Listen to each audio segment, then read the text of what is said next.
पुण्यात महायुतीत वाद उफाळून आला आहे। भाजपनं शिंदेच्या शिवसेनेला 12 ते 15 जागांची ऑफर दिल्यानंतर हे शिवसैनिक संतापल्याचं पाहायला मिळत आहे। त्यांनी शिवसेनेचे उपसभापती नीलमताई गोरे यांच्या घराबाहेर आंदोलनाला सुरुवात केली आहे आणि ते कुठेतरी नाराज असल्याचं दिसून कार्यकर्त्यांचा वाद हा टोकाला गेल्याचं पाहायला मिळत आहे। आमची मागणी एकच आहे की शिवसैनिकांना न्याय मिळाला पाहिजे, शिवसैनिकाला न्याय मिळाला पाहिजे हीच मागणी, बाकी काही नाही। आम्हाला आता ऑफर वगैरे काय नाही, तो 35-25चा फॉर्म्युला संपलाय। 50 जागा शिवसेनेला दिल्या पाहिजेत। 50 जागा जर दिल्या नाही तुम्हाला तर तुमची भूमिका काय? आम्ही स्वतंत्र लढू आम्ही स्वतंत्र।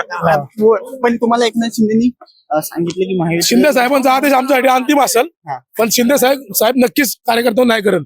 साहेब म्हणले तर राजा का बेटा राजा नहीं होगा, वही राजा होगा जो काम करेगा।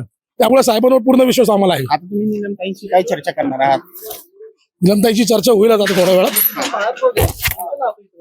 कार्यकर्ते नीलमताईंच्या घराबाहेर आपल्याला दिसत आहे की सिल्वर रॉक्स हे नीलमताई गोरे यांचं घर आहे आणि तिथे कार्यकर्ते आलेले पाहायला मिळत आहे। भाजपकडून कुठेतरी त्यांना 15 ते 20 जागांची ऑफर देण्यात आली होती, परंतु आता हे कार्यकर्ते जे आहेत ते 50 जागांवर लढण्यावर ठाम आहेत। आपण आणखीन काही कार्यकर्त्यांशी चर्चा करणार आहोत, त्यांना बोलूयात की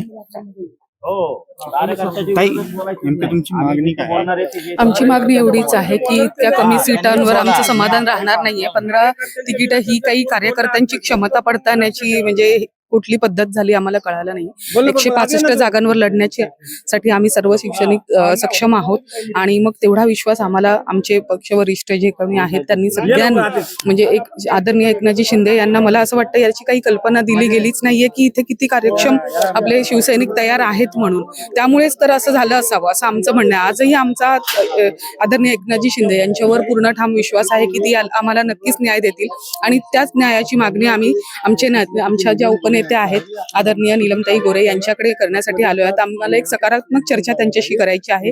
आम्हाला कोणत्याही प्रकारचं आंदोलन नको आहे, आम्ही फक्त चर्चा करण्याकरता इथे आलो आहोत आणि आता ताईंनी आम्हाला आज बोलावलं आहे, तर आता पाहूयात की काय म्हणतात। भाजपकडून कुठं दबाव टाकला जातोय कमी जागा देऊन?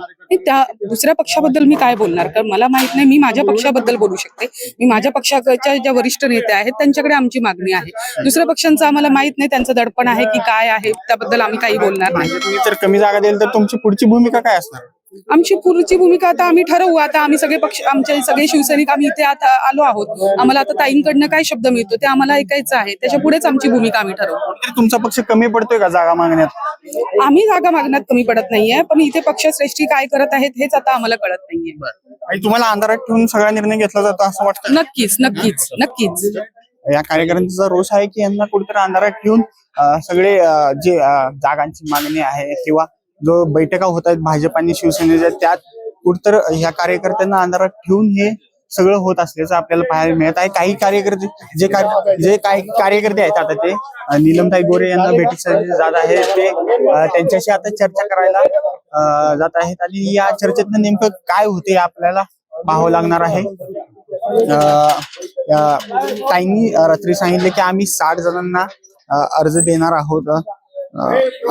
आहोत 29 तारखेपर्यंत आम्ही 60 जे कार्यकर्ते आहेत त्यांचे अर्ज आम्ही रेडी ठेवणार आहोत, पण जेव्हा जागांचं वाटणी होईल तेव्हा सगळा पुढचा निर्णय घेणार असल्याचं सुद्धा नीलमताई गोरे यांनी रात्री पत्रकार परिषदेत सांगितले। तसेच आम्ही भाजपकडे 25 ते 30 जागांची मागणी करणार आहोत। सध्या भाजपकडून आम्हाला 18 जागा देऊ केले आहेत असं सुद्धा नीलम गोरे यांनी सांगितलं होतं, परंतु सगळा निर्णय आहे तो आता देवेंद्र फडणवीस आणि एकनाथ शिंदे यांच्या कोर्टात गेलेला आहे। आता पुढे नेमकं काय घडतं हे पाहणं महत्वाचं असणार आहे। अक्षय साबळे, आपलं महानगर, पुणे।